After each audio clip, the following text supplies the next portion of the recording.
Hey everyone, how's it going? Have you ever stopped to think about how a few pixels on a screen can evoke more emotion than many AAA titles out there? The Nintendo of the 80s wasn't just a console, it was a time machine that transported us to impossible worlds. Today I've brought 10 games that are not just milestones in video game history, but pieces of our own childhood immortalized in 8 bits. Prepare your hearts because this list will awaken memories you didn't even know you still had. Press play and let's remember together why the NES of the 80s remains pure magic. I'm Matthew, and we're starting the list with Super Mario Bros. 3, a game that represents the absolute pinnacle of 80s creativity, being the game that definitively turned Mario into a global cultural icon. This Nintendo masterpiece wasn't just a video game, but an artistic revolution that completely redefined what it meant to be a platformer. Shigeru Miyamoto's genius shone in every pixel, creating a world where imagination had no limits, and where each stage was a new magical discovery. The game arrived as an explosion of vibrant colors at a time when most titles were still struggling to find their visual identity, setting aesthetic standards that would influence entire generations of developers. The introduction of the world map was a quiet revolution that forever changed the way we navigated through games. For the first time, kids in the 80s could feel like they were truly exploring a vast and interconnected kingdom, where each world represented a unique adventure waiting to be conquered. The 8 themed worlds, from the classic green grasslands to the aquatic challenges and dark castles, created a visual and mechanical diversity that kept players glued to the screen for hours on end. This non-linear progression structure gave players a sense of control over their journey, something revolutionary for the time that would become a standard in the industry. The power-up system in Super Mario Bros. 3 elevated the transformation mechanic to an artistic level never seen before. The leaf that turned Mario into Raccoon Mario, with his magical tail capable of flying and attacking, represented a moment of pure euphoria for millions of children around the world. The Tanuki suit, which allowed Mario to turn into an indestructible statue, introduced elements of strategy and puzzle that expanded the minds of young players in unimaginable ways.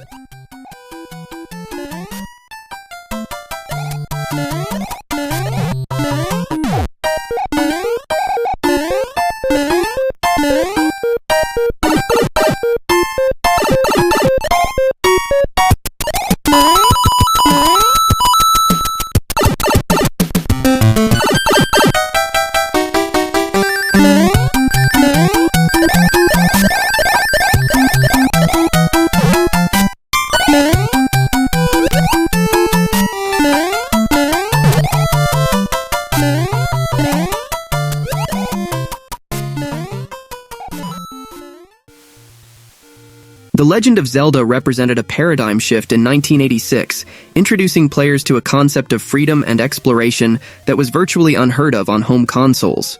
In an era dominated by games with linear progression and well-defined stages, the title by Shigeru Miyamoto and Takashi Tezuka delivered a golden cartridge that contained a vast and enigmatic world, Hyrule. The decision to start the game without any clear direction, with only the player in the middle of nowhere and a nearby cave, was a masterstroke. This forced a mindset of discovery and curiosity, where every screen was a potential secret to be revealed. Technically, the game used a screen-scrolling system that stitched together an expansive map, giving the illusion of a continuous and interconnected world, a remarkable feat for the hardware of the time. The core gameplay of The Legend of Zelda was a pioneering mix of real-time action, puzzle solving, and RPG elements. The player controlled Link from a top-down perspective, facing enemies with his sword and using an arsenal of secondary items that were crucial for both combat and exploration. The real innovation was in how these items, like bombs to open secret passages and the candle to burn bushes, were tools that changed how the player interacted with the game world itself. The 8 underground dungeons were complex labyrinths, each with its own map, compass, and a special item that, in turn, opened up new possibilities in the overworld, creating an interdependent and rewarding progression cycle. The legacy of The Legend of Zelda is monumental, having established the foundations for the action-adventure genre. Concepts like an interconnected open world, item-based progression, themed dungeons, and a balance between combat and exploration have become pillars of game design.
Released in the same year as The Legend of Zelda, Metroid offered a completely different vision of adventure and exploration, trading heroic fantasy for a dark and claustrophobic science fiction.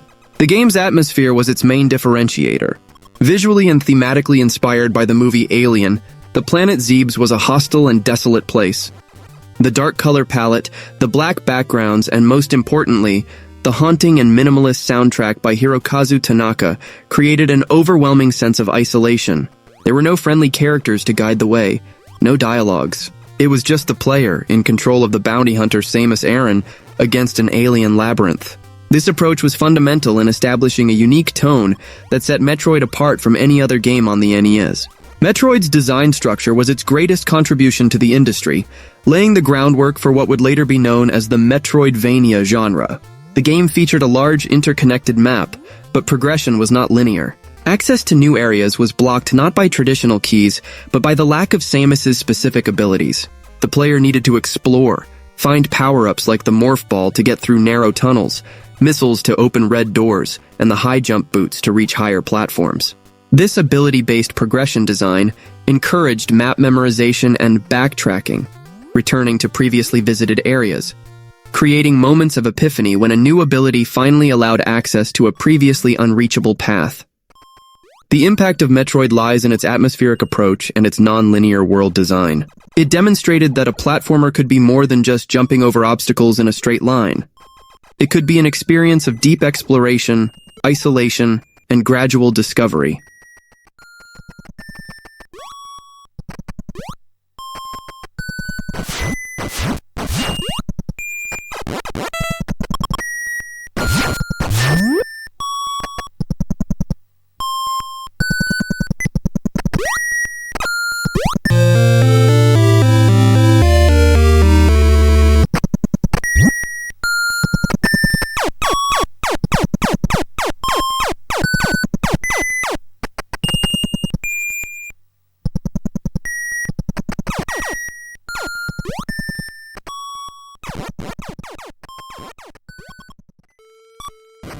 Duck Hunt represented an interactive revolution that turned the living room into a virtual shooting range, introducing for the first time the visceral feeling of pointing a physical gun at the screen and seeing immediate results. The NES Zapper was not just an accessory, but a technological bridge that connected the physical and digital worlds in a way that was absolutely magical for kids in the 80s. The genius was in its simplicity. There were no complex combos, elaborate narratives, or sophisticated mechanics, just the primitive and universal satisfaction of pointing, aiming, and hitting the target.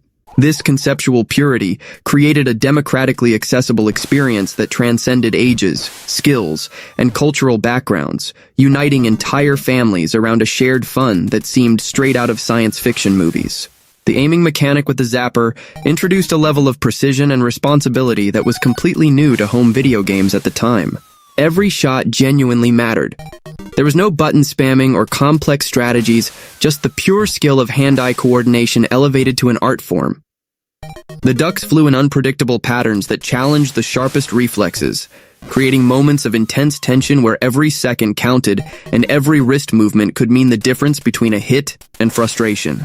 The limited ammunition added a subtle but crucial strategic layer, forcing players to choose their moments carefully instead of shooting desperately, developing patience and discipline organically through gameplay. The iconic dog from Duck Hunt inadvertently became one of the most memorable and simultaneously loved and hated characters in video game history.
Excitebike was one of the early titles in the NES Black Box series, and its simplicity hid a gameplay with surprising depth for the time. Released in 1984, the side-scrolling motocross racing game introduced mechanics that required more than just accelerating.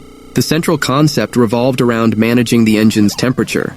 The player had access to a turbo button, B, that provided a crucial speed boost, but its excessive use would overheat the engine, forcing a complete stop and the loss of valuable time. The only way to cool the engine was to drive over cooling strips scattered on the track, adding a strategic layer of resource management to the race. The game's physics, though rudimentary, were the heart of the experience. Controlling the bike's tilt in the air using the directional pad was essential for a good performance. Landing with both wheels perfectly aligned with the ramp or the ground resulted in a smooth transition and maintenance of speed, while a poorly calculated landing could lead to a spectacular crash or a significant loss of momentum. This aerial control mechanic turned every jump into a small physics puzzle, demanding precision and timing from the player. Furthermore, the ability to switch between 4 parallel lanes to avoid obstacles or other riders added another tactical element to the races against computer-controlled opponents in Selection B. Excitebike set a standard for arcade racing games with its physics-based gameplay and resource management. Its influence can be seen in many motocross and racing titles that followed, which expanded on its concepts of aerial control and turbo.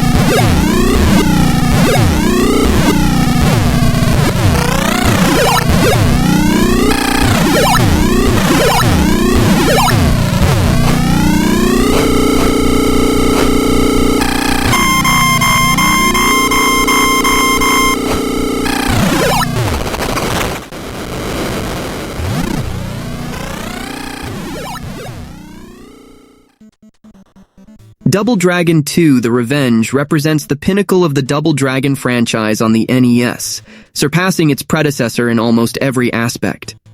The game brought a darker and more personal narrative, where Billy Lee seeks revenge for the death of his girlfriend Marion, creating an emotional motivation that few beat-em-ups of the era could convey. The grim atmosphere, with decaying urban landscapes and more aggressive enemies, established a mature tone that contrasted with many of Nintendo's colorful games. This sequel proved that games could tackle more serious themes without losing the fun, influencing a generation of developers to create more complex stories. The gameplay of Double Dragon 2 was revolutionary for 1988 standards, introducing more fluid special moves and a more responsive combat system. The famous spinning kicks, double punches, and the iconic knee bash became legendary moves that marked the childhood of millions of players. The game allowed for different combat strategies, from aggressive approaches to more defensive tactics, giving players the freedom to develop their own fighting style. The precision of the controls, despite the technical limitations of the NES, created a sense of mastery that was addictive and rewarding. Technically, Double Dragon 2 pushed the NES to its limit, featuring detailed sprites, fluid animations, and impressive visual effects for the time. The varied scenarios, from urban slums to high-tech fortresses, showed a visual diversity rarely seen in previous games. The soundtrack, composed of memorable and atmospheric music, became a landmark in video game music, with themes that are still instantly recognizable by veteran players today. The game demonstrated that the NES was capable of sophisticated visual and sound experiences when developed with mastery.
Mike Tyson's Punch-Out is much more than a simple boxing game.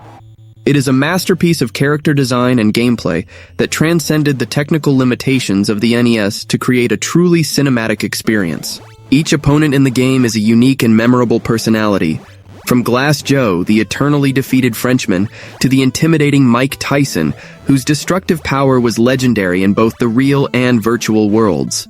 The game managed to capture the essence of professional boxing through exaggerated caricatures that were simultaneously comical and threatening. This creative approach turned each fight into a theatrical performance, where recognizing patterns and timing were more important than simple reflexes. The gameplay system of Punch-Out was deceptively simple on the surface, but deeply complex in its execution. Little Mac, the seemingly fragile protagonist, had to face much larger opponents using only intelligence, reflexes, and determination. Each fighter had specific attack patterns, unique visual tells, and precise windows of opportunity that players had to memorize and master.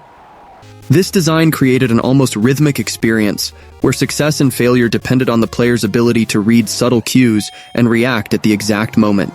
The progression through the ranks created a genuine sense of accomplishment, especially when facing opponents who seemed impossible on the first try. Visually, Punch-Out was a technical spectacle on the NES, using huge, detailed sprites that were rare for the time. The unique perspective, with Little Mac seen from behind and the opponents dominating the screen, created a sense of immersion and intimidation that few games could match. The fighters' animations were fluid and expressive, with each character having a distinct personality, reflected in their movements and facial expressions.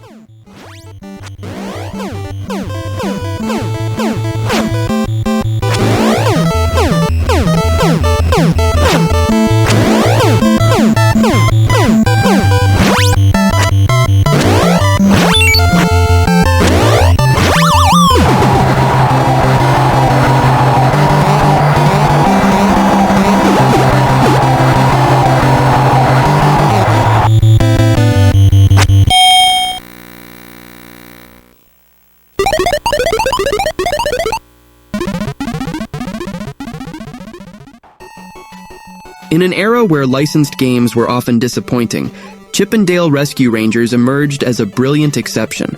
Developed by Capcom in its golden age, the game perfectly captured the charm and adventurous spirit of the Session de Tarde cartoon. The premise was simple and straightforward, putting players in control of the chipmunk detectives on a mission to rescue their friend Gadget from the clutches of the villain Fat Cat. The game didn't try to reinvent the platformer genre, but instead focused on executing its mechanics with a polish and attention to detail that were hallmarks of the developer at the time. The core mechanic was elegantly simple: picking up and throwing objects. Crates, apples, tennis balls, almost everything in the environment could be used as a weapon. This interaction with the environment made combat and solving small puzzles intuitive and fun. Where the game truly shone, however, was in its simultaneous cooperative mode. Playing with a friend opened up a range of strategic possibilities, and more importantly, chaos. The ability to pick up and throw your own teammate, whether to reach distant platforms or simply to annoy them, added a layer of dynamic interaction that was the heart of the fun. The level design and visual presentation were fantastic. The game cleverly utilized the perspective of its small protagonists, turning mundane environments like a laboratory or a kitchen into huge and dangerous platforming worlds. Pipes became tunnels, dripping faucets turned into deadly obstacles, and abandoned toys transformed into enemies.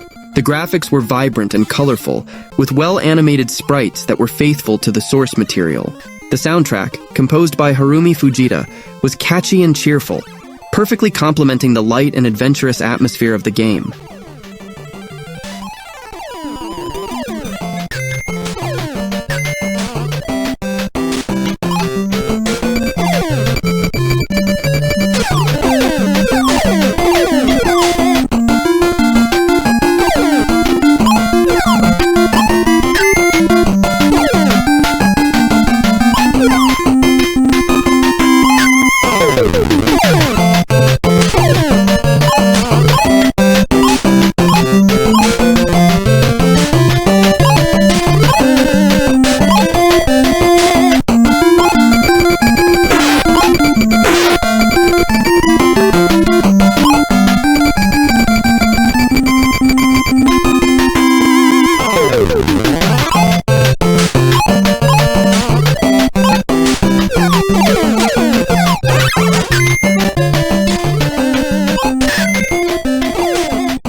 Before American football simulations became a graphics and licensing arms race, Tecmo Bowl delivered the pure, arcade essence of the sport. The game didn't bother with complex playbooks or detailed statistics. Its goal was to capture the visceral excitement and high-level strategy of football in a way that anyone could understand in minutes. Coming from the arcades, its transition to the NES brought one of the most competitive and addictive multiplayer experiences on the console, setting the standard for sports games for years to come. The gameplay was the definition of easy to learn, hard to master. On offense, you chose one of just 4 plays. On defense, you tried to guess which of the 4 your opponent chose. This simple rock, paper, scissors mechanic created an intense mind game on every down. Once the ball was in play, the control was direct: run, dodge, and most importantly, mash the button to break tackles. Its simplicity was its greatest strength, allowing player skill and the reading of the opponent, not knowledge of complex rules, to determine the winner. Visually, for a 1987 game, Tecmo Bowl had a clear and effective presentation. The side-on perspective made the action easy to follow, and the player sprites, though small, were distinct. What really made it stand out were the small cinematic cutscenes that appeared after big plays, like a touchdown or an interception. These little vignettes added a dramatic flair and a sense of a televised event that was quite advanced for the time. The audio, with its repetitive but catchy music and its raw sound effects, complemented the action memorably.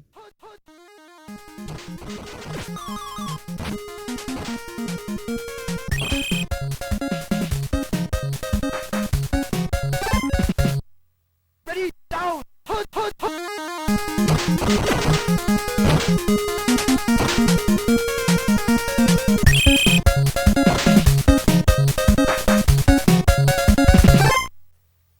Ready, down!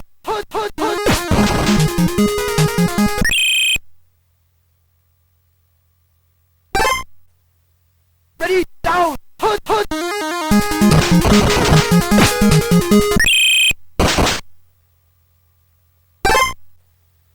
Ready, down!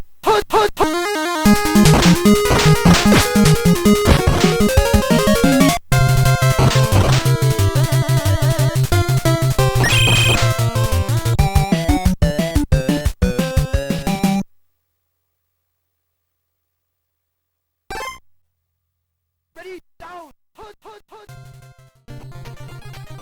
Battletoads is simultaneously one of the greatest achievements and greatest frustrations of the NES era. A game that redefined the concept of extreme difficulty while demonstrating impressive technical innovation. Rare created an experience that was visually stunning, mechanically diverse, and absolutely relentless in its difficulty.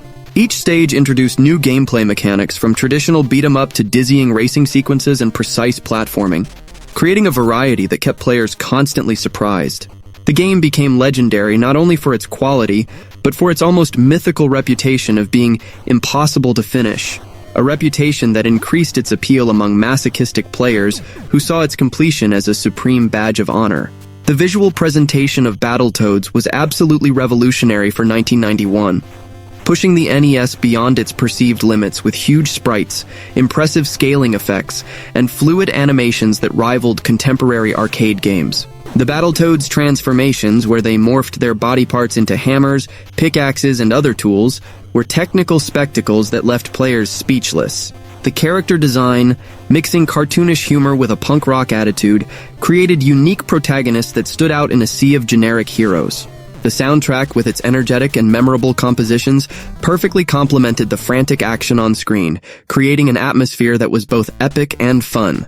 The infamous speeder bikes level became a cultural phenomenon in itself, representing perhaps the peak of difficulty in mainstream video games. This sequence, which required superhuman reflexes and perfect memorization of complex patterns, definitively separated casual players from hardcore enthusiasts. The sense of speed and danger was palpable, with obstacles appearing at speeds that tested the limits of human perception. Well, that was the video. I hope you enjoyed it, and see you next time.